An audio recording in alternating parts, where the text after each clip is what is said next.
যত বাধা আসুক, সাহস নিয়ে এগিয়ে চলাই আসল শক্তি। প্রিয় বন্ধুরা, আমাদের জীবনে এমন কোনো মানুষ নেই যার জীবনে বাধা আসেনি। প্রতিটি মানুষের পথেই রয়েছে কাঁটা, দুঃখ, ব্যর্থতা এবং সংগ্রাম। কিন্তু প্রশ্ন হলো, আমরা কি সেই বাধার কাছে হার মানি, নাকি সাহস নিয়ে সামনে এগিয়ে যাই?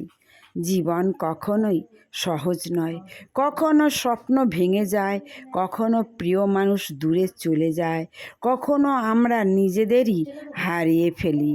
সেই মুহূর্তে মনে হয় সব কিছু শেষ, কিন্তু ঠিক তখনই আমাদের ভিতরের সাহসটাই আমাদের নতুন করে দাঁড় করায়। কারণ সাহস মানে ভয় না পাওয়া নয়, ভয়কে জয় করে সামনে এগিয়ে যাওয়াই হলো আসল সাহস। আপনি যদি ইতিহাসের দিকে তাকান, দেখবেন পৃথিবীর প্রতিটি সফল মানুষ অসংখ্য বাধা পেরিয়ে আজ এই জায়গায় পৌঁছেছে। তারা কখনো হাল ছাড়েনি। তারা জানতো যত বড় বাধা তার ওপারেই তত বড় সাফল্য অপেক্ষা করছে।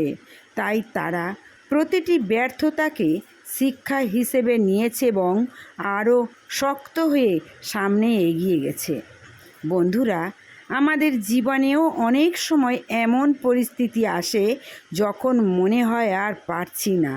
পড়াশোনা, কাজ, পরিবার সব দিক থেকে চাপ এসে আমাদের দুর্বল করে দেয়। কিন্তু মনে রাখতে হবে, এই কঠিন সময়েই আমাদের শক্তিশালী করে তোলে। যদি আমরা এই সময়ে সাহস হারিয়ে ফেলি, তাহলে আমরা নিজের সম্ভাবনাকেই শেষ করে ফেলি। সাহস হলো সেই আলো যা অন্ধকারের মধ্যেও পথ দেখায়। আপনি যদি নিজের উপর বিশ্বাস রাখেন, যদি মনে করেন আমি পারবো, তাহলে কোনো বাধাই আপনাকে থামাতে পারবে না। হয়তো সময় লাগবে, হয়তো কষ্ট হবে, কিন্তু আপনি একদিন ঠিকই আপনার লক্ষ্যে পৌঁছে যাবেন। আমাদের প্রতিদিনের জীবনে ছোট ছোট বাধা আসে। কখনো আমরা ব্যর্থ হই, কখনো অন্যের কথা আমাদের কষ্ট দেয়, কখনো নিজের ভুল আমাদের পিছিয়ে দেয়। কিন্তু এই সব কিছুকে অজুহাত বানিয়ে থেমে গেলে চলবে না, বরং এগুলিকে শক্তি হিসাবে ব্যবহার করতে হবে।